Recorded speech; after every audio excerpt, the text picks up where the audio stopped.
Seluruh kebenaran adalah kebenaran Allah. Itu adalah prinsip yang memang tidak bisa dibantah, satu prinsip yang tidak bisa diganggu gugat. All truth is all truth is God. Jadi seluruh kebenaran adalah kebenaran Allah. Nah, kebenaran Allah ini tidak hanya ada dalam agama Kristen. Ini secara kamu. Misalnya, Alkitab bilang tidak boleh mencuri dosa. Itu bukan cuma Kristen. Islam juga sama. Di Buddha juga begitu, Hindu negara itu. Nah, sehingga apa yang disebut kebenaran secara umum ya, ada pada tiap agama, ada pada tiap bangsa, ada pada tiap suku. Jadi kebenaran yang adalah merupakan hukum Allah itu ada di tiap bagian. Nah, hanya saja apakah di dalam kebenaran yang ada di tiap bagian itu sesuai atau tidak dengan kehendak dengan kebenaran Allah? Maka semua tunduk pada kebenaran Allah tadi. Ya. Itu namanya anugerah umum. All truth is God's truth. Semua kebenaran Allah itu bersifat umum. Kalau yang khusus adalah bahwa Yesus Kristus anak Allah, juru selamat satu-satunya, itu kan kebenaran ya. Tapi itu namanya special grace atau anugerah yang khusus. Hanya orang-orang yang percaya yang bisa memahami, tidak seluruh dunia. Ya, tapi ajaran mengasihi seluruh dunia bisa belajar. Seluruh dunia juga mengajari hal yang sama. Nah, kalau kita membicarakan perintah Allah versus dengan tradisi manusia, ini perlu hati-hati sekali dalam artian gini. Kalau itu kan seakan-akan langsung berbenturan gitu ya. Padahal tidak serta-merta seluruh tradisi manusia adalah salah. Ya. Budaya menghormati yang tua kan ajaran Alkitab. Ya kan, tapi kita nggak bisa melulu bilang itu cuma Kristen kan. Semua agama orang-orang Konghucu itu sangat menghormati orang tua. Hanya saja ketika menghormati orang tua itu bahkan sudah mati lalu membuat beberapa cara tertentu kan lalu jadi konflik sama firman Tuhan. Ya, tapi menghormatinya itu harus. Kalau menghormati orang tua yang sudah meninggal dengan harap nanti ada berkat leluhur, lah itu kan nggak cocok lagi dengan Alkitab. Tapi menghormati orang tua itu harus, gitu kan? Nah, karena itu apa yang dimaksud tradisi manusia harus diperhatikan lagi ada beberapa aspek. Misal, pertama tradisi yang disebut adalah memang sejalan dengan Alkitab. Nah, yang sejalan tentu tidak jadi problem. Ya, seperti tadi itu jangan mencuri atau hormatilah orang tua. Maka kita mesti memilah-milah. Maka yang sejalan adalah tradisi manusia yang baik yang harus dilakukan. Karena itu seringkali orang-orang Kristen malah punya kebiasaan-kebiasaan di rumah lebih jelek dari tetangganya. Tetangganya nggak Kristen kayaknya lebih Kristen dari dia. Bisa nangkap ya? Cuma biasanya orang Allah itu kan cuma munafik, itu kan cuma tradisi manusia saja lah. Kalau dia cuma tradisi manusia bisa jalankan, lalu kita yang katanya iman Kristen nggak bisa jalankan, malah itu yang aneh kan? Mestinya kan iman Kristen itu jauh lebih unggul dong, kan gitu. Ya. Nah, jadi di dalam bagian seperti ini kita mesti melihat dulu pemahaman yang perlu untuk kita mengerti. Ya. Jadi tradisi manusia yang sejalan dengan firman Allah. Maka apapun dalam diskusi kita periksa, kita perhatikan. Yang kedua, tradisi yang berlawanan maksudnya dengan firman Allah. Nah, kalau tradisi yang berlawanan dengan firman Allah, nah ini harus perlu hati-hati juga kita. Ya, misalnya tadi ya tidak ada hubungan orang hidup dan orang mati, itu kan ajaran Alkitab ya. Tetapi kemudian tadi itu hormati orang tua, betul. Alkitab juga bilang hormati, betul. Tapi waktu hormati orang tua lalu mohon berkat dari dia, berdoa untuk dia udah mati, lu udah mulai jadi aneh nih kan gitu kan. Kita disuruh menghormati orang tua sudah hidup, kalau udah mati apanya mau dihormati? Gak ada lagi hubungan orang hidup orang mati, apalagi kita minta rezeki. Nah, jadi pada satu sisi dia sejalan, begitu langkah berikutnya dia berlawanan. Nah, maka terhadap kasus ini kita mesti hati-hati setengah mati. Jadi jangan main pukul rata. seakan-akan kalau dia ke kuburan jadi salah. Tidak ada yang salah ke kuburan menghormati orang tua, tapi salah kalau ke kuburan minta doa supaya berhormati orang tua. Yang salah bukan ke kuburannya loh. Orang bisa juga suka aneh kalau nggak mau ke kuburan. Gimana kita mau ceritakan pada orang dunia ini bahwa kita adalah orang yang menghargai orang tua, menghormati orang tua kan? Tapi ke kuburan bukan minta rezeki. Ya, ke kuburan bukan kemudian kita mau namanya supaya hidup kita lebih lancar, lebih indah, bukan itu. Nah, jadi di dalam bagian-bagian seperti ini, satu kasus harus dilihat dengan utuh. Nggak bisa sepotong-sepotong gitu ya. Banyak sekali keributan di kalangan orang Kristen karena semua melihat serba sepotong-sepotong. Sehingga orang-orang lain juga jadi benci, jadi nggak suka dengan kekristenan. Menghormati orang tua, oke. Kalau ditaruh di situ ada meja abu, salah nggak? Nggak ada salah. Yang jadi salah, kalau di meja abu berdoa berharap nanti arwah itu memberkati, jadi masalah. Apa bedanya sih kita nyimpan benda orang tua kita kan? Apa bedanya sih kita taruh foto orang tua yang sudah meninggal di rumah? Kan memori.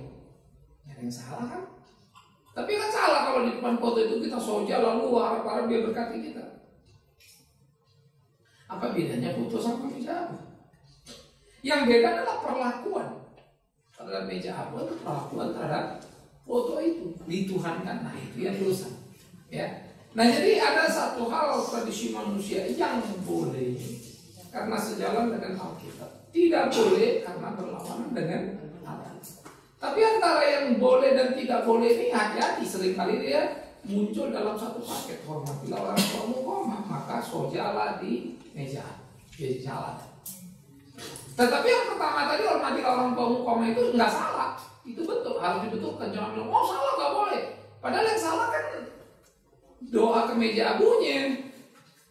Tapi sikap menghormati orang tua kan betul. Nah jadi kalau ada satu paruh yang betul, satu paruhnya salah, lalu saudara bilang salah, orang jadi kesel sama orang saya tidak tahu diri, masa orang tua nggak dihormati, kan jadi lain judulnya jadi.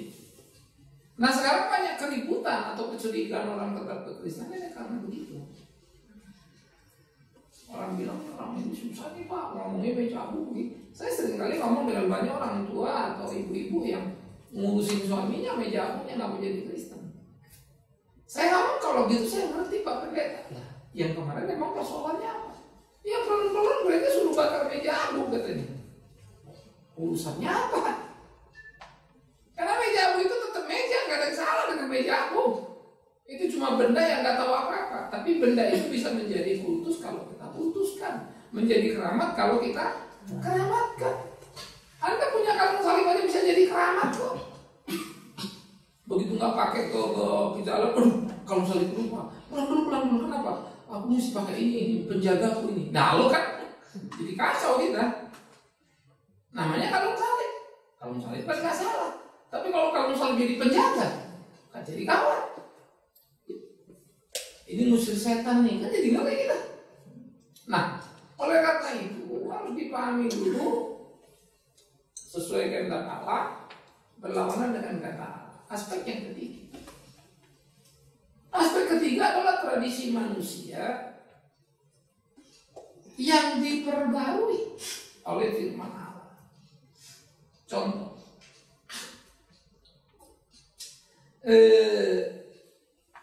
orang ribut misalnya kalau orang Batak itu manortor boleh apa enggak sih? Ulos boleh apa enggak sih? Tentu kita nggak bisa cari ayat di Alkitab. Di mana dia di Alkitab soal urusan ulos atau apapun. Maka ada satu hal yang menjadi sangat sederhana dalam ulos itu apa? Oh ini simbol ABC. Oke. Tapi Pak ya ini memang simbol ABC. Tapi kalau bikin gini dipakai doa, pakai mantra segala macam. Pertanyaan muncul. Kamu lagi bicara sekarang apa dulu? Dulu namanya orang masih PLB itu apa juga pakai mantra. Sama kayak orang Kristen sekarang apa juga doa. Emang kalau saudara mau masak sambil doa juga jadi salah kan kalau gitu kan. Biar saudara doa juga Tuhan berkati makanan ini supaya enak gitu kan. Tapi saudara bego nyampurnya ya tetap aja asin, kepedesan, gak karu-karuan kan nih. Ya mesti pakai otak juga tuh. Masa iya pakai gula campur cemplung lalu nyampur jadi enak? Kan nggak begitu.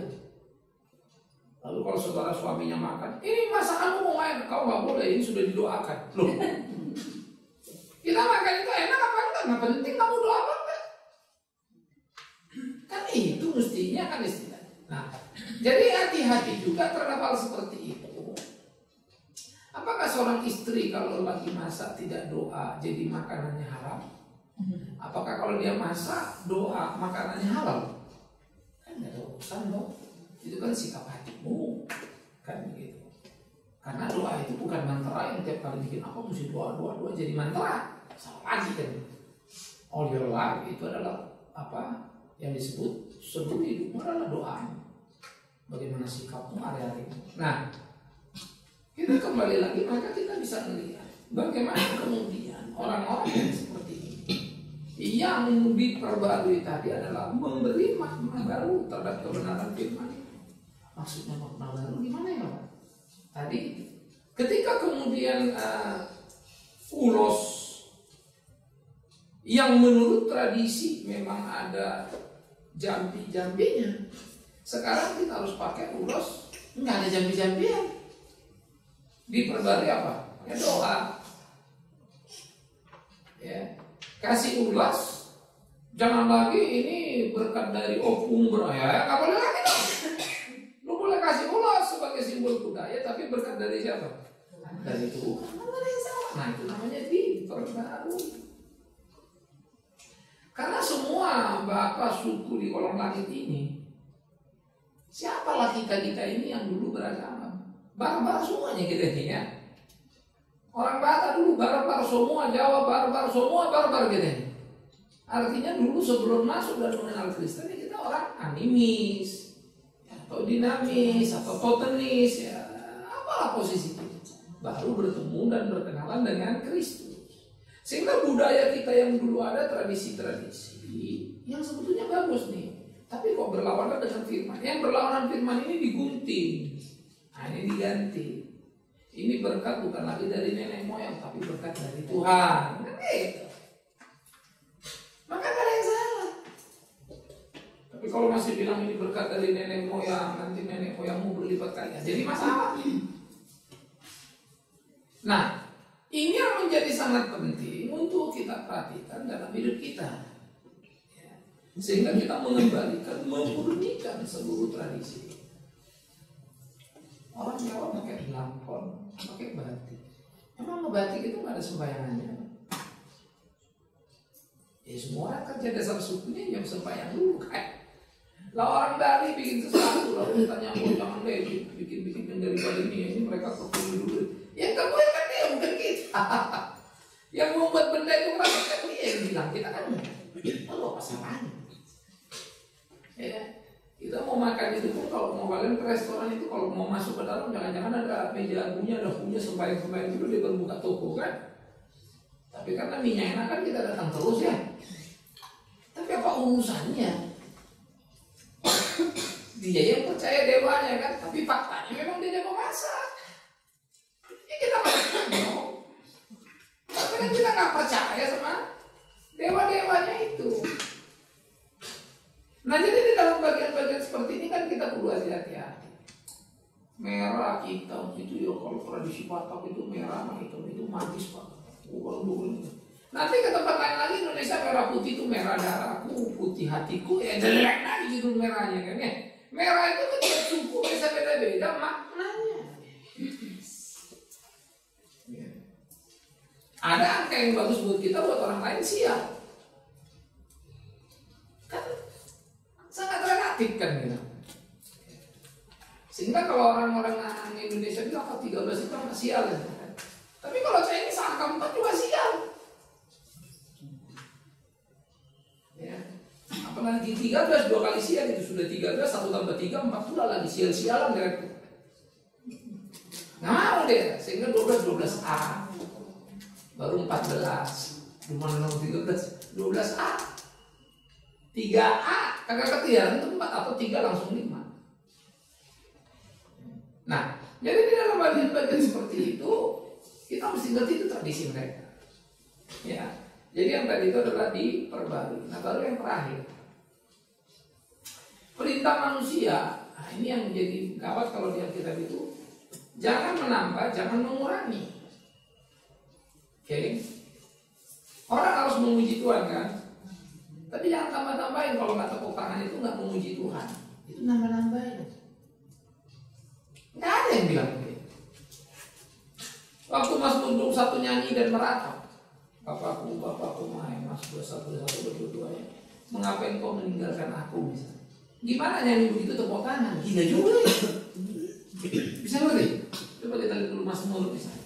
Kadang-kadang kita memilih kalimat yang sebetulnya salah gitu.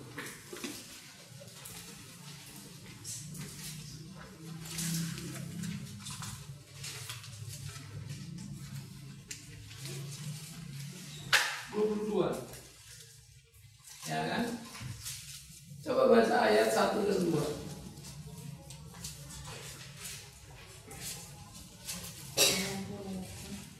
Ayo. Allahku, Allahku. Nah, 1 dan 2 dari atas. Untuk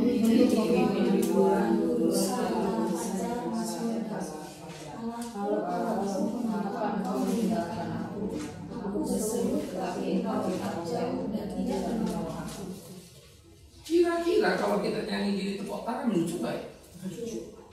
Ini nyanyian ini. Ini nanti yang kemudian menjadi cerita Yesus di atas kayu salib. Oh ini Mazmur bilang bersorak-sorai lah, jadi kita mesti bersorak-sorai. Ada juga Mazmur yang gak bersorak-sorai. Perenungan namanya, peratapan. Makanya kalau baca Mazmur jangan satu lagu, kamu pilih satu lagu lalu kamu simpulkan. Penyembahan, di dalam lagu itu ya ada penyembahan, ada doa, ada permohonan, ada ucapan syukur. Lagu itu mengandung semuanya itu. Ya. Nggak ada lagu itu cuma sepotong penyembahan kok nggak ada doa di sini. Aneh juga itu. Nah maka di dalam seluruh hal begini jangan tambahin. Jangan beri kesimpulan yang Alkitab nggak pernah ngomong gitu. Itu kamu yang nambah-nambahin. Nyanyi harus tepuk tangan, kalau nggak tepuk tangan nggak nyanyi, nggak mau puji Tuhan. Loh, di mana ayatnya? Nah ini mengakibatkan gereja pecah-pecah. Nah itu sudah jalan manusia, tradisi itu. Maka dibilang kalau gereja bertradisikan, sebetulnya sih ketika masih Pantekosta itu malah mereka seringkali sambil doa jodotin kepala nangis karena Pantekosta itu keluaran dari Metodis. Dari Pantekosta lah nanti kalau di Jakarta itu keluar apa yang disebut GBI. Ya, jadi GBI itu pecahan dari Pantekosta.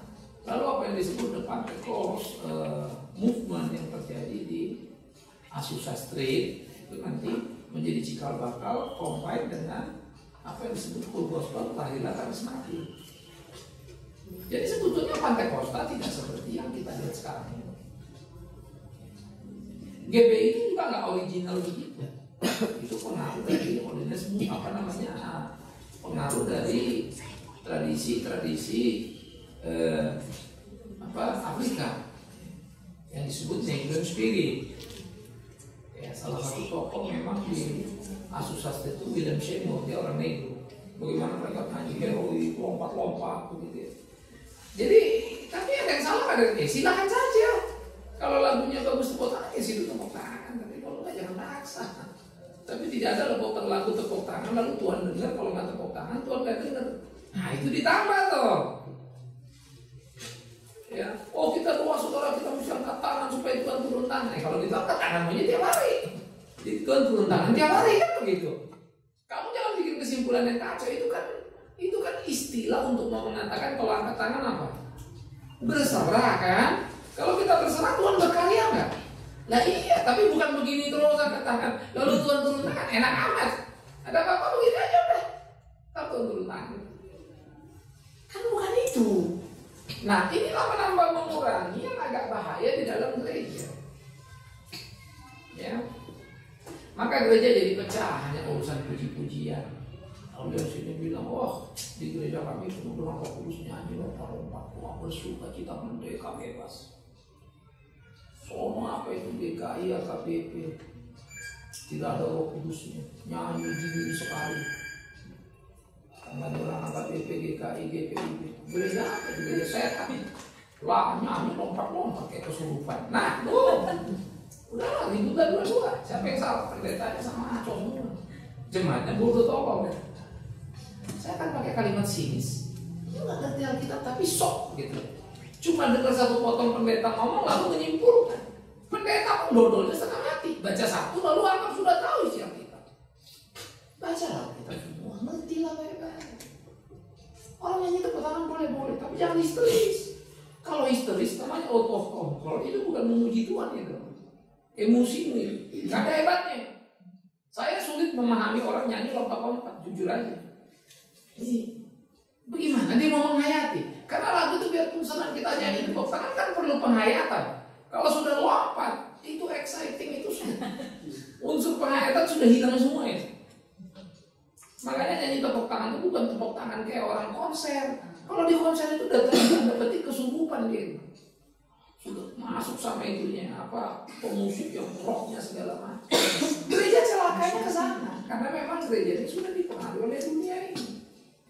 Jadi gereja kalau nggak mirip dunia malah gelisah. Padahal kita bilang jadilah garam dan terang dunia, beda sama dunia. Tapi memang ada penyakitan kita. Ini yang menjadi pergumulan kita. Doa kita sudah kayak mantra. Jadi rawan juga kita ini berdoa. Sampai Tuhan pun kita ajari, sampai bingung sebetulnya Tuhan yang ngajarin kita atau kita ngajarin Tuhan ya. Ini yang bego yang mana nih? Nah, di dalam bagian-bagian seperti apa mutlak ini bahaya.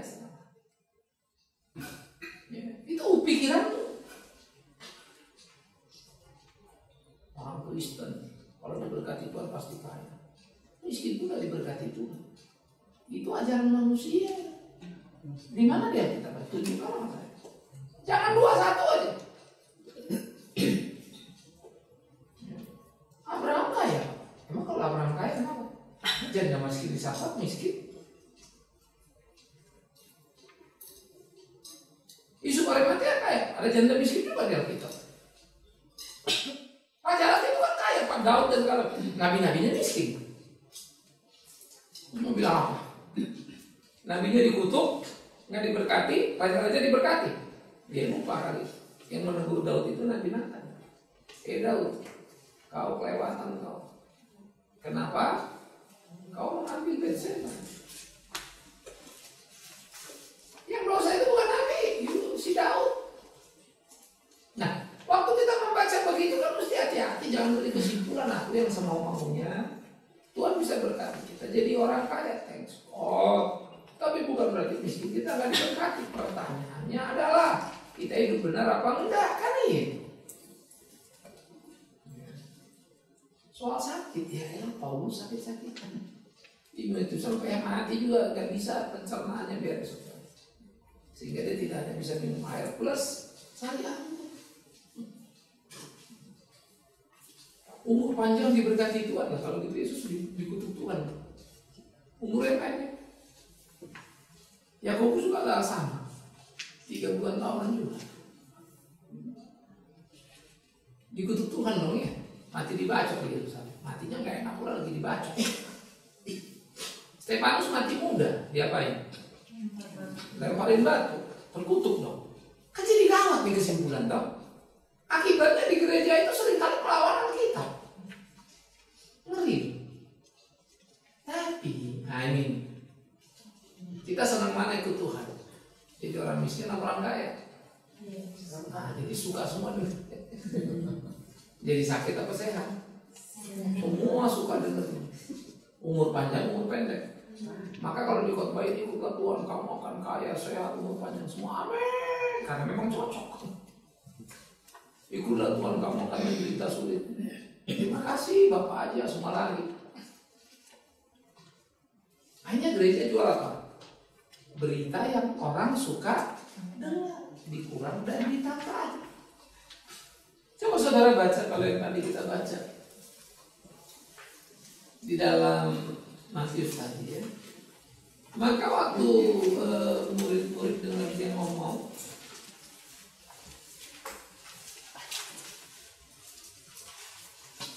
ayat 12. Ayo sampai baca. Maka datanglah murid-muridnya dan bertanya kepadanya, engkau tahu bahwa perkataanmu itu telah menjadi batu sandungan bagi orang-orang Farisi? Nah, memang Yesus selalu jadi batu sandungan, tapi dalam tanda petik ya. Batu sandungan bagi orang yang nggak beres. Makanya orang Yahudi, orang Farisi jengkel sama Tuhan Yesus sampai kemudian disalib. Kalau tidak mau dijengkelin cuma satu, cocok-cocok aja sama orang Farisi.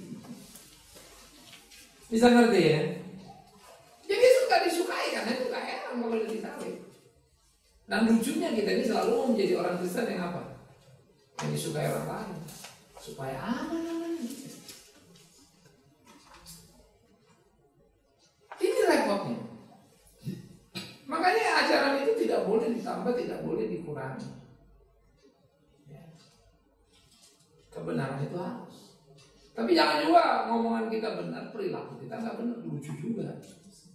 Itu kan jadi batu sandungan yang berbeda lagi buat orang jatuh. Kita selalu ngomong cinta kasih, tapi nggak mau nolong orang lain. Kita bilang kita Kristen ke gereja, tapi kelahi satu sama lain. Ya kan? Kita bilang kita mau hidup suci, tapi saling fitnah. Kan jadi gawat kita. Nah, karena itu sebetulnya hidup itu sederhana ya. Makanya saya suka ketika Yesus bilang, bukan apa yang masuk ke dalam mulut ini yang najis, yang keluar dari hati itu sumpah serapah semuanya. Ya. Nah orang-orang Kristen seringkali hidup dalam kegalauan dan kepalsuan sehingga akhirnya ajaran atau tradisi manusia ini yang muncul ke permukaan, bukan lagi ajaran atau ketetapan Allah lagi. Maka kalau gak heran kalau gereja itu ibadahnya ditolak Tuhan. Nah, percuma bangsa ini beribadah padaku dengan mulut bibirnya. Ajaran diajarkan ajaran manusia, ditambah dikurangi seenaknya saja supaya cocok sama kupingnya. Ngapain? Yesus itu tegas waktu bilang, kalau kamu ikut aku sangkal dirimu, pikul. Kalau nggak mau, jangan ikut aku. Saya suka Alkitab fair. Mau ikut ini, nggak mau, jangan. Hebat ya? Nah, karena itulah mestinya hidup kekristenan kita menjadi hidup yang sungguh-sungguh kita bertanggung jawabkan. Hidup yang sesuai sungguh-sungguh dengan apa yang Tuhan kehendaki. Kita harus hidup semau kita. Nah, oleh karena itu saudara-saudara yang dikasih Tuhan Yesus, yuk belajar yuk untuk menjalankan apa yang Tuhan mau. Belajar yang melakukan apa yang Tuhan kehendaki sehingga kita itu berkenan pada Tuhan. Saya harap ini menjadi pemikiran-pemikiran serius kita. Ya. Sehingga dengan demikian kita hidup bisa menjadi benar, hidup bisa menjadi sungguh-sungguh.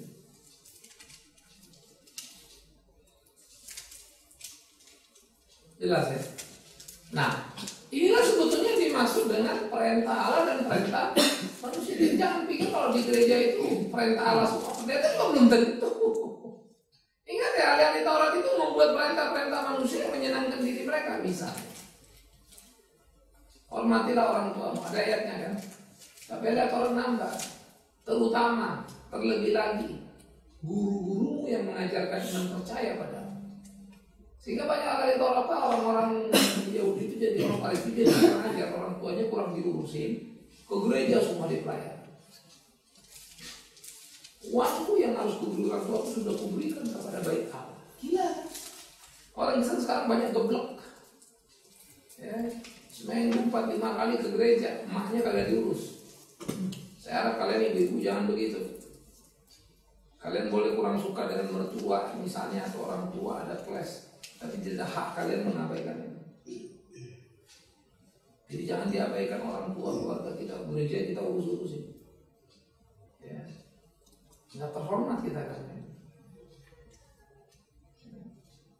Nah, di dalam bagian seperti ini sikap yang ini harus kita tunjukkan.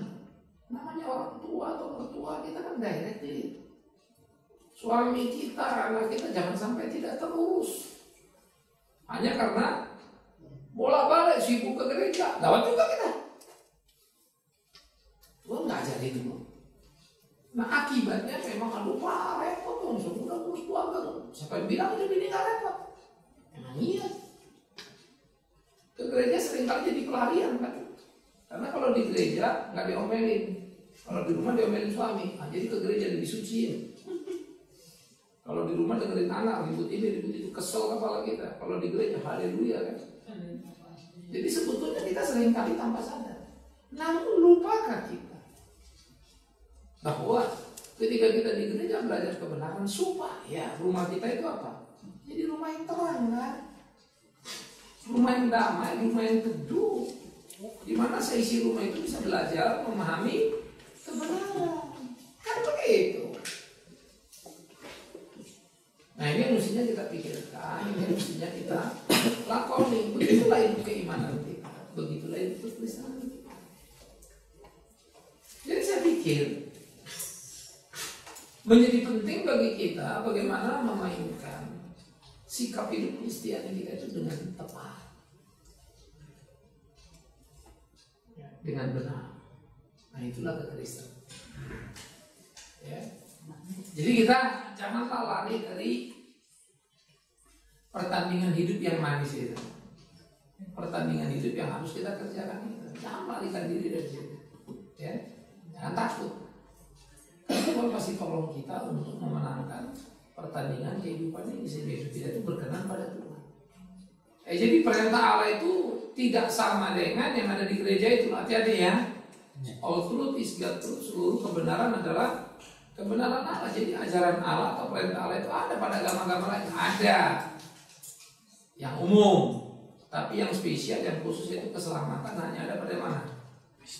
Pada Yesus Kristus. Ya, yang kedua, ada perintah Allah yang berlawanan dengan perintah manusia, ada. Maka ukurannya selalu adalah perintah Allah. Tapi yang ketiga, ada yang diperbarui. Sehingga tadi ini bagus sih secara budaya, nggak ada di Alkitab nih. Tapi secara budaya cuma kok jadi penuh dengan isu-isu berhala gitu kan, dimurnikan oleh Alkitab sehingga diarahkan hanya untuk kemuliaan Tuhan di Alkitab itu. Yang keempat tadi apa? Bagaimana jangan menambah dan jangan mengurangi, sehingga ini perintah Allah yang plus, perintah Allah yang minus itu bahaya. Oke, saya stop sampai sini supaya kita bisa berdiskusi karena ini bisa jadi banyak orang diskusi bagi kita. Mari.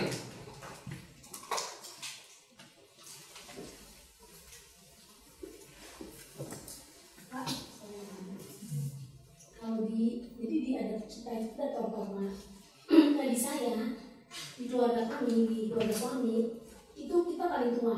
Jadi setiap kali ada acara misalnya kematian atau apa atau mana tahu misalnya tor somba hula-hula gitu kan. Lalu kan kita kan memberi tanda gini Pak, semua buruk gini.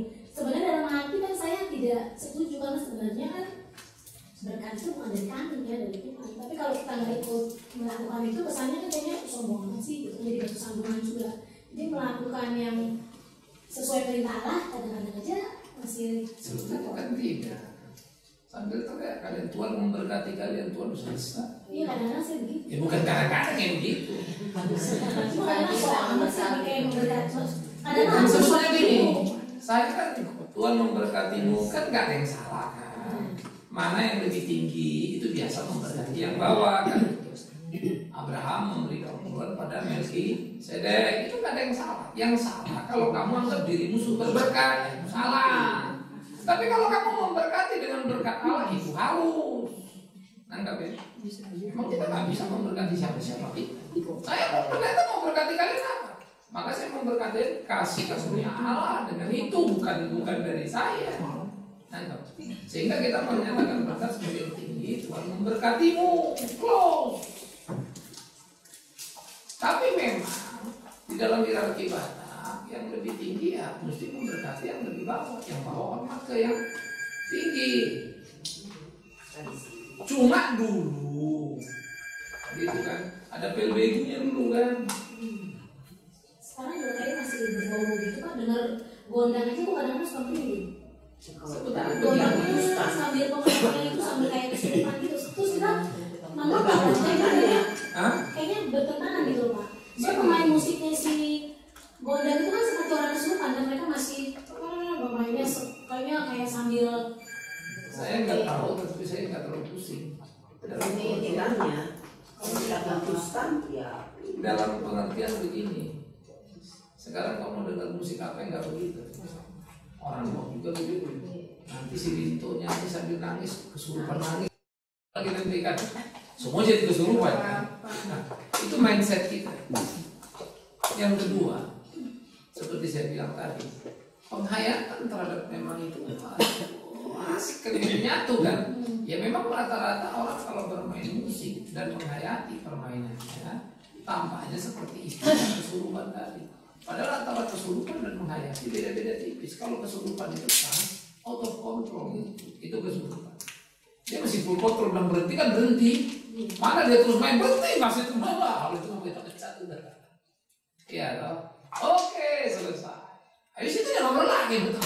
Ini mah nggak trans. Mana bisa? Kalau orang sudah trans itu, sudah kesurupan itu out of control. Bisa 2 jam bermusik terus non-stop. Bingung gitu kan. Kuat amat, bukan kuat lagi. Udah kesetanan. Jadi ada nada-nada tertentu yang memang kalau saudara perhatikan ya sih, apalagi Bali. Bona Batak masih kalah. Bali itu lebih magis musiknya. Waduh itu hidup banget. Merinding dulu rumah kita. Begitu hotel channel 1 rata-rata kan TV kan acara apa restoran di mana, klub di mana, lounge-nya di mana. Itu kan background musiknya kan musik-musik Bali. Dengerinnya udah. Tapi kalau udah biasa lama-lama itu ya biasa. Karena sebetulnya itu nada-nada awam yang dia pakai. Ya. Oke, ada lagi. Ya.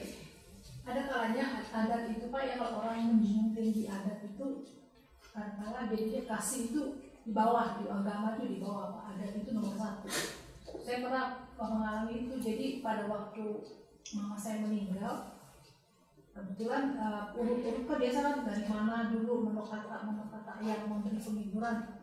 Nah mereka tuh si keluarga si Pahutar ini Pak agak karena mereka belum komplit gitu, jadi mereka belum semua datang, jadi dimajuin yang lain gitu. Terus ini tersinggung nih Pak yang si Pahutar karena dia merasa dia hula-hula, mama saya kebetulan belum si Pahutar, terus sakit hati, terus kemudian pulang gitu Pak. Itu karena merasa dia tidak dihormati sebagai hula-hula, padahal kan jadi kasihnya udah gak ada gitu Pak ya, lebih menghargai dia sebagai orang yang di dalam adat. Itu nggak usah ngomong adat atau di gereja juga kalau donatur nggak ditunggu juga ngalah. Itu kan nggak perlu ada, di dalam gereja pun sama. Konser udah dimulai donatur belum datang. Ada banyak orang yang tersinggung di dalam gereja karena rasa dia nyumbang paling banyak kok disuruh duduk di depan nggak disediain.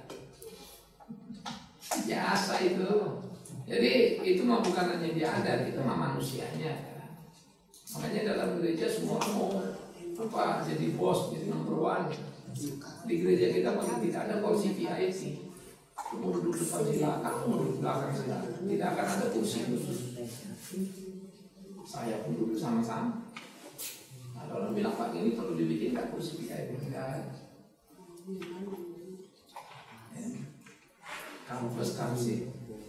Tapi Pak, masalah doa Pak, tadi Bapak bilang kadang-kadang kalau kita ini berdoa kayaknya yang sesungguhnya kata Bapak tadi. Jadi cara berdoa ini sebenarnya bagaimana? Pada hari kita kan selalu meminta dan meminta. Silakan aja minta. Tadi Bapak bilang Nanti dulu silakan minta, tapi tahu dirilah kalau minta. Berdoa itu kadang-kala kita memang satu hal itu kan dibilang Bapak tadi. Ya minta aja apapun, tapi koma bukan kehendak yang jadi kehendak mulai.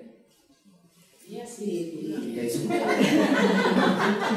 Tapi jangan kalau sudah bilang bukan kehendakku kehendakmu jadi besok, kok nggak jadi Tuhan? Loh, katanya kehendak Tuhan. Nah sekarang sering kali doa bahasa basi kan. Jadi mau kita juga sebetulnya yang jadi. Penting kita jujur dulu lah, jangan juga cuma asal lip service artinya, bukan kehendak kami kehendaknya. Tapi kemudian kita kecewa ketika kita doakan itu nggak dijawab Tuhan. Nah, itu namanya ngatur Tuhan. Kalau orang Kristen yang benar, dia tahu Tuhan akan buat yang terbaik. Jangan kecewa. Belum tentu doa kita benar. Memang benar berdasarkan kebutuhan kita, benar menurut ukuran kita. Tapi kan Tuhan kan ada plan lain yang kita juga nggak ngerti. Nah, jadi di dalam bagian-bagian seperti ini mengerti kehendak Allah itu perlu sebuah kejujuran bagi kita. Jadi nggak asal. Gitu. Ya ada lagi. Nah, kalau tradisi Batak yang membangun tubuh, Kenapa? jadi kadang-kadang mereka bikinlah acara untuk membangun tubuh sumbangan, gitu kan, setiap orang. Terus kalau dia nggak mau karena ngapain tubuh dibangun-bangun lagi, udah ada kan itu, itu mau direnovasi. Lalu si orangnya alasan, kalau membangun tubuh kami nggak mau, tapi kalau kita mau membangun sekolah atau apa di kampung nggak apa-apa. Memang kau pelit, akhirnya keluar kata pelit itu Pak, dicaplah orang ini dia pelit karena nama itu kan membangun tubuh. Tapi kalau menurut Bapak tradisi membangun tubuh itu bagus? Enggak, pertama apa yang salah sih bangun tubuh? Pertanyaannya kan apakah itu yang terpenting? Kan itu aja. Dia mau bangun tubuh, si Yusuf juga dibawa tulangnya pulang dari Mesir ke Israel, dibangun kuburan, kan yang salah. Tetapi kalau bangun tubuh ngutang dulu kan jadi masalah. Bangun tubuh ada anggota keluarga masih kere belum itu, kenapa bukan anggota keluarga yang diurusin anggota tubuh? Lo bukan, akhirnya makanya pertanyaannya sebetulnya ini bukan soal tubuh, yang ribut kan soal selera. Jadi artinya kalau kamu bilang ada bangun tubuh, pertanyaannya bukan itu sebetulnya. Loh, ya antara yang selera yang satu mau nama. Ini tuh gue pungku. Kan kalau udah berdiri tubuh itu kan nama yang menjadi besar. Oh betul orang itu hebat itu kan begitu. Orang kalau nggak bangun tubuh di kampung kan. Tapi bukan tubuh itu yang masalah yang saya bilang. Dia mau bangun nama besar. Yang kedua, yang satu bilang saya kalau bangun tubuh nggak mau, tapi kalau mau orang sekolah mau. Ya ada benarnya. Tapi apa juga ya harus sekeras itu kan juga nggak usah makan. Masa kita mesti duduk gitu sih? Ya kalau mau nyumbang dari 5 juta kasih aja 4 jutanya bagi keluarga lain. Aku kan lah ini yang buat suku 500.000. Ada dana aku lain tapi mau aku kasih ke keluarga kita kan di sana masih banyak di kampung. Pergi ke kampung itu baginya susah-susah. Itu kan sebetulnya gini loh. Kita ini sering kali meributkan hal yang nggak perlu diributin. Oh tapi dia gini-gini. Nah kalau dia gitu tapi kita juga ikut itu apa bedanya sih? Senang dong. Ya sudahlah kalau dia begitu. Yang bilang saya pendeta kaya kan banyak. Nggak satu bilang Pak Bima itu lucu tuh kalau dombanya hilang nggak dicari. Itu saya. Orang bilang. Kalau saya jawab sederhana. Saya kenalin domba mana, kambing mana. Domba saya cari, kambing ngapain? Bisa ngerti? Itu kalau saya mau balas kan gampang. Bisa nangkap? Tapi kan itu kan kalimat jahat. Artinya begini, kalau orang mau cari Tuhan, dia nggak minta dicari ya tuh. Saya mau melayani nggak perlu kalian menghargai suku, tidak hargai, saya tetap akan melayani Tuhan. Begitu juga kalau kita mau cari Tuhan. Nah orang kesini terlalu banyak basa-basi. Jadi dia merasa domba yang hilang nggak dicari, tapi dia tahu dia domba yang hilang. Lebih lucu lagi kan? Ya kau tahu kau domba hilang, tapi kau tetap hilang. Bodoh juga kau kan sebetulnya kan begini. Cuma dasar orang Kristen selalu mau bikin apa? Iya, jadi mau minta dikasih. Pada prinsipnya sebetulnya cuma mau minta perhatian. Nah ini gereja ini kita mesti saling memperhatikan. Apa sih maksudnya minta perhatian? Masih banyak yang kita mesti urus. Banyak orang miskinnya masih susah. Keluarga yang sulit itu dong yang kita perhatiin. Nah, tetapi kita memang nggak dewasa. Jadi kita jangan bilang di dalam ada. Ini gereja pun sama. Ya. Saya akan bertanggung jawab penuh. Kalau urusan sekarang bilang Pak Bima itu kadang-kadang nggak mau ngurusin dombanya misalnya, saya akan bertanggung jawab penuh ya. Saya berani berdebat di surga. Nah itu saya bilang. Saya pergi ke Papua, saya pergi ke Jakarta. Tapi kalau kalian yang sudah dewasa di nasib anak mereka kayak gitu, pergi kan? Tangkap. Kapan kalian mau dewasa lagi? Mestinya kita ini duduk sama-sama. Sudah bisa saling mengkontribusi apa yang bisa kita lakukan untuk mereka-mereka yang masih tersisihkan, terpinggir. Kalau kita ribut gini terus, kapan waktunya? Nah gereja itu banyak sekali habis waktu ribut internal. Begitu juga keluarga. Hanya urusan bangun tubuh lalu nggak berteguran kakak adik. Masa sih urusan kakak adik kalian yang sudah saudara kalian, mamamu berjuang melahirkan kalian, hanya urusan ini jadi ribut, lucu amat sih. Ya sudah kalau dia nggak mau ya sudah, urusan dia dong. Masa lu paksa? Lu ngomong dia pelit. Lagian kalau sudah tahu pelit, kenapa minta? Udah tahu pelit ya udah jangan katakan. Sebetulnya kan simpel. Saya sering kali cuma dia gini-gini udah lah. Kalau dia nggak mau, tapi nggak mau ngasih, udah nggak ada. Sekarang berapa uangnya ada 3 juta ya? Pakailah 3 juta itu. Mungkin kalau dia mau nyumbang 6 juta kan jadi 9 juta kan, nggak apa. Pakainya 3 juta. Ya, kita juga uang 3 juta. Cukup itu sama kita kan. Sehingga dengan demikian kita bisa menikmati uang yang 3 juta. Nah, di dalam bagian seperti ini, itulah jemaat perlu belajar. Kalian juga harus ngomong sama yang lain. Saya nggak gini, saya nggak gitu, bisa mau. Nah, semua orang pengennya itu jadi VVIP. Tapi yang dewasa ya, dia datang, dia nyumbang, nggak pernah dia ngomong. Saya itu kan bisa-bisanya ngeliat orang kan. Kadang-kadang gila juga nih orang. Lo datang ke Romo bikin apa kagak, ribut mau minta perhatian. Ini orang nyumbang ratusan juta kagak pernah ngoceh apapun. Ya, kadang kita yang kagak enak, sorry lo gue belum sempat gini. Oh nggak apa-apa Pak, memang lain orang juga sibuk ya. Ini ngertiin kita. Itulah pelayan. Yang satu melayani dengan tenaga, yang satu melayani dengan uangnya. Nah mana kita bisa disebut pelayan kalau kita cuma minta perhatian, udah pelayan. Tetapi memang pendeta kelewatan kalau dia misalnya di gereja nggak ngomong, orang mau ngomong nggak pernah bisa, itu memang ada takaran kelewatan kan. Jadi bagian-bagian seperti ini jangan juga kemudian kita itu terjebak. Jadi dia gini kan ada bahasanya kan anjing menggonggong kami berlalu, tapi kalau di Medan anjing menggonggong dimakan orang Batak.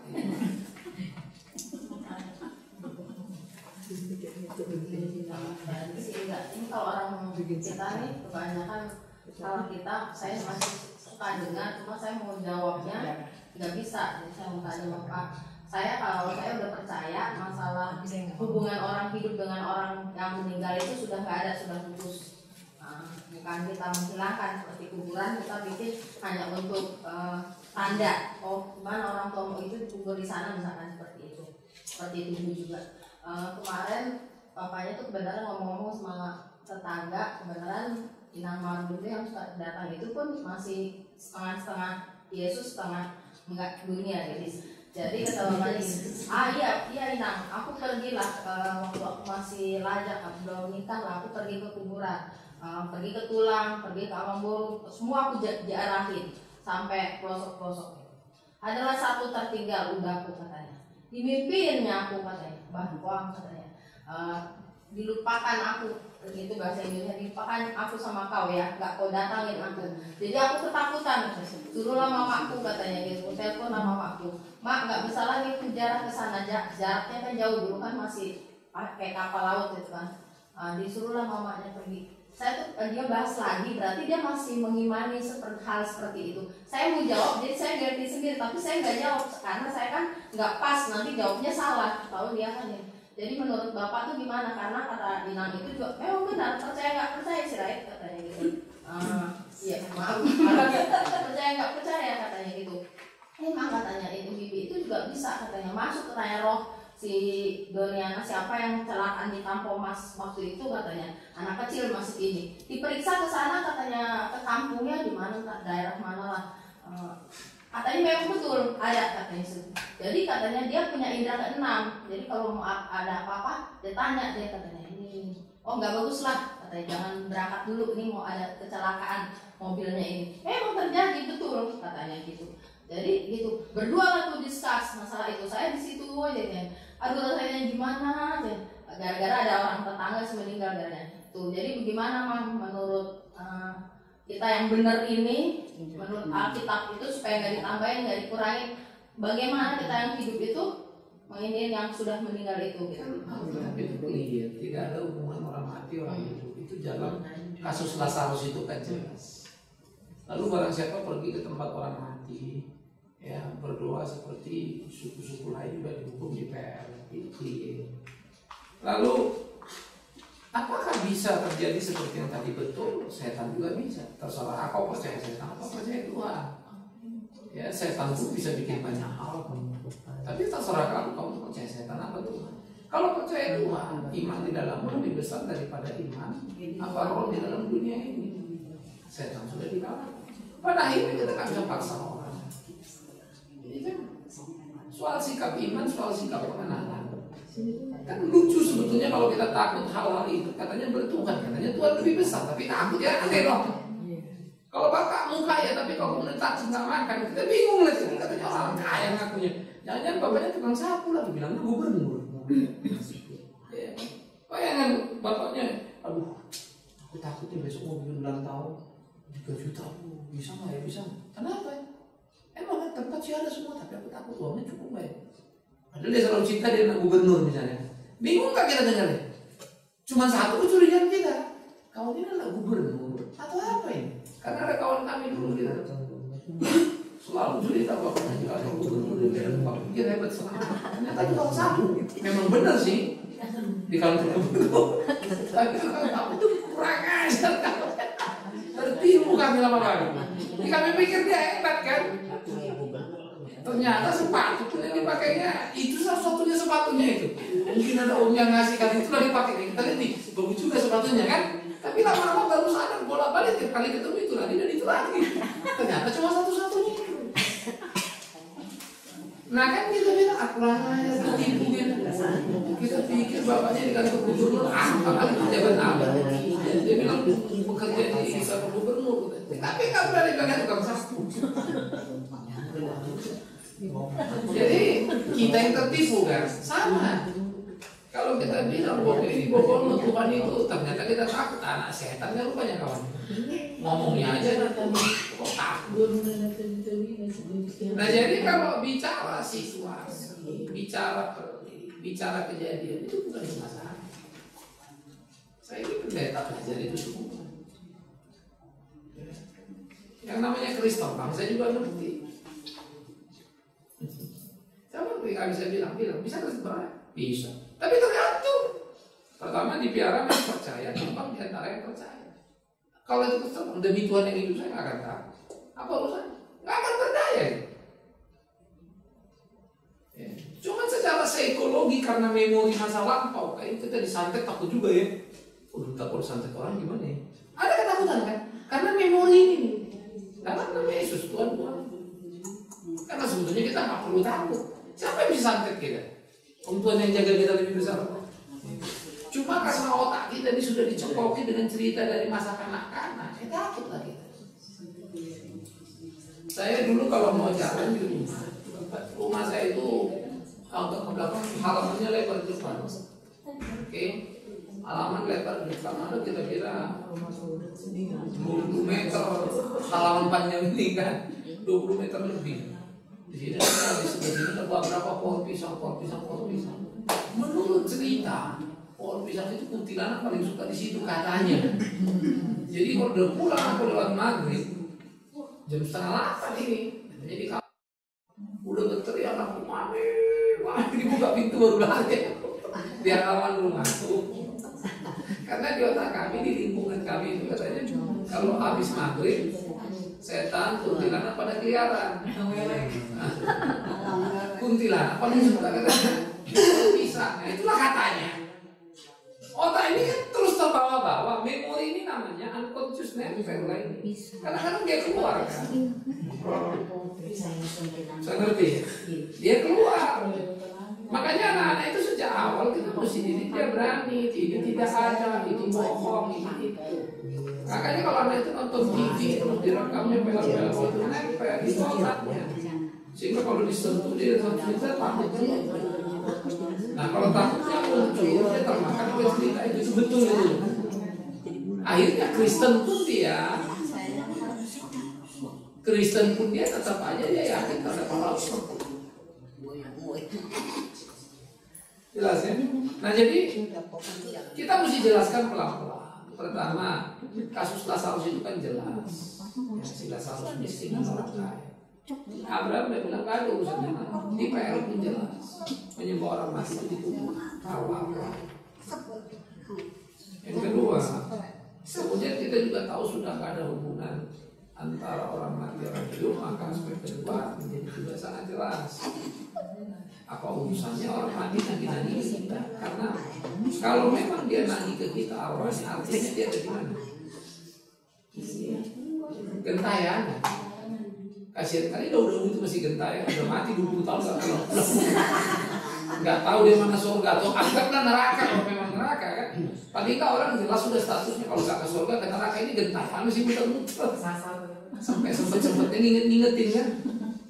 Sebetulnya kan logikanya ini logikanya. Udah nggak masuk akal kan. Ini logika sederhana. Tapi faktanya ada loh. Iya, memang faktanya ada. Itulah setan.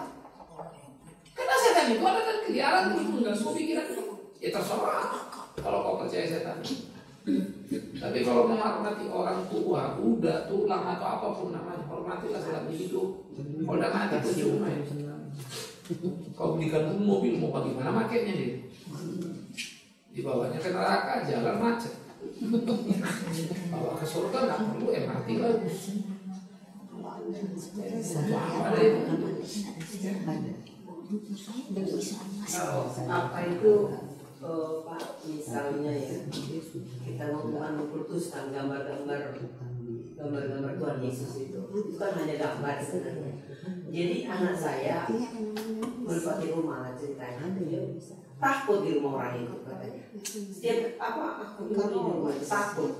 Kenapa sih bilang takut? Jadi saya ambil dari rumah itu gambar-gambar ini bikin semuanya di rumah. Jadi kamu takut nanti. Kira-kira gimana Pak? Salah ya ajaran saya itu. Kalau gambar bikin nggak takut ya salah. Secara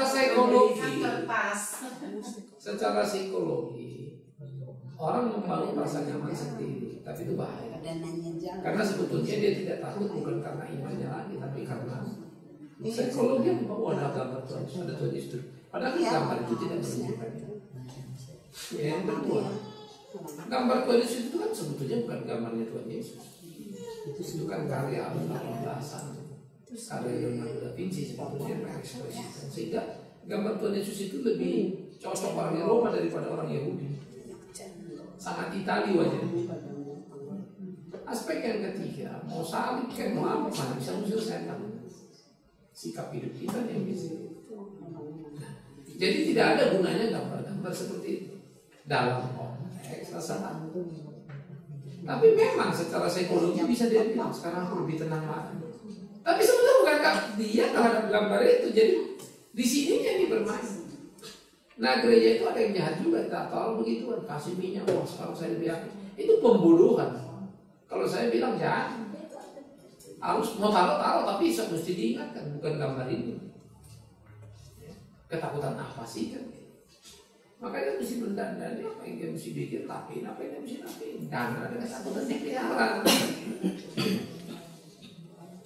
Dan ketakutan itu nggak boleh dipelihara. Ya. Jadi satu lagi Pak, berarti saya ini salah dong kalau begitu, karena kalau saya berdoa terus terang ada gambar Tuhan Yesus yang saya yakini lah, kata Bapak tadi bukan sebenarnya gambarnya itu. Jadi saya sampai sekarang ini kalau berdoa rasanya gambar yang seperti itu saya meminta berbicara gini kalau saya pribadi. Saya berdoa jadi gambar itu yang bayangan saya Tuhan Yesus gitu loh. Ya itu yang dilakukan orang Katolik namanya imaging. Jadi bagaimana kita mensuggest diri kita Tuhan ada, Tuhan melihat karena ada patungnya depan kita atau ada gambarnya. Itu cara berpikir apa? Kalau saya masih bilang bukan soal salah apa enggak, kanak-kanakan. Waktu anak-anak, kalau papa sayang apa enggak, kita mesti dikasih permen. Papa sayang. Tapi kalau kita udah dewasa sayang itu kan bukan permen. Masa waktu SMA kita nangis, lalu papa datang, papa sayang nih nak ya permen. Ngalung lah kita kan. Aku udah SMA dikasih permen, kan nggak begitu kok. Pelukan papa, perhatian papa, dan papa sudah memberi makna. Tapi waktu anak-anak mau dipeluk kalau nggak dikasih permen tetap aja dia nangis. Papa nggak sayang.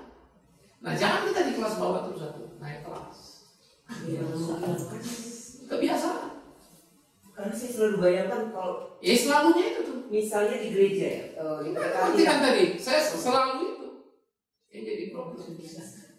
Jadi kalau ada pendeta pemberi berkat itu saya bayangkan dia aja gitu loh. Nah, Memberkati saya. karena sebetulnya tidak jadi manusia. Makanya ini kebiasaan berpikir. Ya, kebiasaan berpikir karena iman itu bukti dari apa yang tidak bisa kita lihat dengan mata kita. Kenapa kita paksakan bisa kita lihat lucu sekali? Kenapa kita dulu? Kita kan mestinya upgrade. Ya kan? Kita nggak pernah bisa melihat Allah itu. Tapi dia ada. Kenapa sekarang kita paksakan harus lihat? Itu humanis kita, kemanusiaan kita. Nah manusia itu imagingnya itu sangat kuat sampai Allah pun dihadirkan dalam bentuk patung. Nah, itu manusia, imaging. Maka orang Kristen hadirkan dalam bentuk salib. Padahal dia Allah roh. Bagaimana mau bisa dikurung dalam gambar dalam lain-lain? Jadi nggak ada udah. Nah ditambah pula banyak film lagi kan. Film-film pas itu kena salib setannya lagi, itu saya makin yakin lagi. Dracula dikasih salib mati dia kan. Kasir suci. Nah jadi akibatnya mindset kita ini makin rusak. Lagi? Pak, pertanyaan Pak. Katanya kalau orang Kristen kalau meninggal nggak boleh dikremasi atau gimana? Gereja-gereja seperti GBI tidak boleh kremasi, Pantai Costa juga nggak boleh. Ya. Pertanyaannya selalu adalah kenapa nggak boleh kremasi? Sebenarnya kalau dikremasi orang kan nanti dibangkitkan dari kematian. Kalau dibangkitkan kan tubuhnya sudah hancur dibakar. Maka ada logika sederhana. Emang kalau dikubur nggak hancur. Ini makan ulat semua. Tinggal tulang kan. Dan tulangnya pun berantakan, nggak berbentuk kan. Makin lama makin hancur. Satu. Yang kedua, kalau ada orang mati lagi naik pesawat kayak waktu ada air atau apa kan, masuk ke laut sana kan, dimakan hiu lah itu kan. Keluar masa bangkit di surga? Oh keluar ada air, buset. Surga mau jadi apa dong? Yang ketiga, ada orang mati terbakar. Kosong. Ya kalau bakar hancur. Bagaimana? Banyak aspek. Ada orang mati di medan perang karena tentara kan, tembak dor mati digigitin singa atau apa, pemakan burung bangkai dan segala macam. Banyak. Jadi gak ada kaitan directly dengan kebangkitan. Ada yang kedua bilang, loh tapi kalau kita bilang dari tanah kembali kepada tanah, tidak ada dari tanah, from dust sebetulnya. Kalau mau bicara bahasanya, dari debu kembali pada debu. Debu mana mayat dikubur sama abu? Ya lebih debu dibakar ketimbang dikubur. Tapi kita juga bakar itu bukan karena debu. Tapi manusia itu debu artinya from nothing to nothing. Dari nggak ada apa-apanya cuma debu. Itu gambaran kita tentang das, tentang debu. Dari nggak ada apa-apanya jadi nggak ada apa-apa. Itulah manusia betapa kerennya. Ya. Pendeta memang bilang kau berasal dari tanah kembali pada tanah. Aslinya bukan tanah, das, debu. Tapi itu kan cuma simbol. Kau dari nggak ada kembali pada nggak ada, itu aja. Ya. Nah, baru aspek yang berikutnya, dia kembali kepada debu kita bakar. Maka aspek berikutnya adalah tadi aspek situasional, orang kan bisa mati kebakaran, bisa mati ketembak, mati tenggelam, banyak mati lah. Yang mayatnya juga sampai nggak ditemukan ya. Yang ada mer dulu kan udah kayak ketemu tuh. Ya, pokoknya ada tahu aja tuh di situ. Tapi sampai sekarang pas pasti banget. MH370 juga sama. Nggak ketemu juga toh. Ya, nah, oleh karena itu kita harus paham. Nah, kemudian dari segi praktikal, makin hari suka atau tidak akan lagi bisa menguburkan orang karena lahan habis. Suka atau tidak kita harus akui. Sekarang kita nggak bisa ngubur di Jakarta. Petamburan itu kita nunggu sisa ya, tumpuk bisa.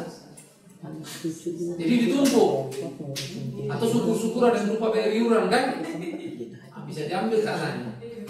Casablanca sudah dibabat, sudah jadi apartemen. Iya. Cepat atau lambat akan habis ya di Jakarta.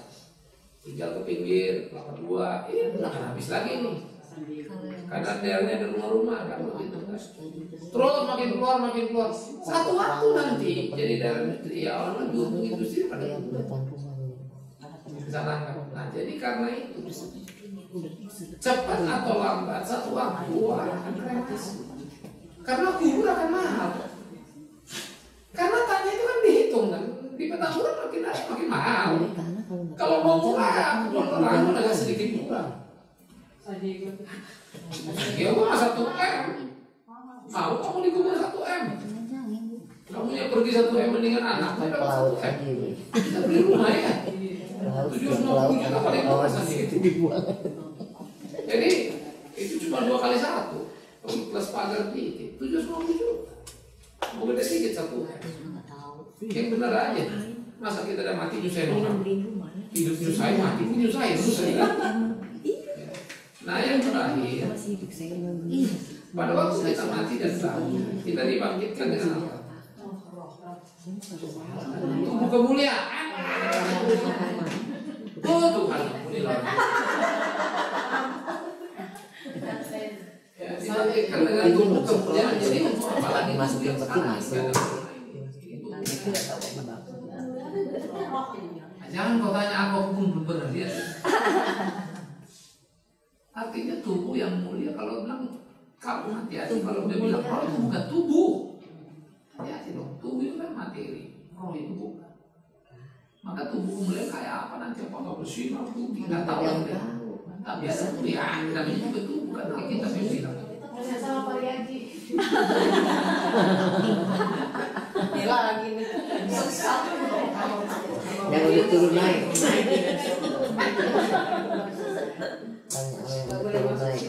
Dia bukan naik ke surga. Dia ditolak. Udah nyampe pulang. Berapa kali penolak. Masih ingat harta di dunia. Karena kamu isyarat gitu. Ya jadi kalau kita bisa bicara belajar bagian ini, kematian itu adalah satu hal yang menyenangkan bagi orang percaya. Cara mati tidak penting, cara kubur apalagi. Tetapi sebagai orang punya sopan santun, hormatilah juga keluarga kita yang mati itu. Berikan pemakaman yang baik. Kalau kremasi yang baik kan begitu. Tanpa harus berlebih-lebihan.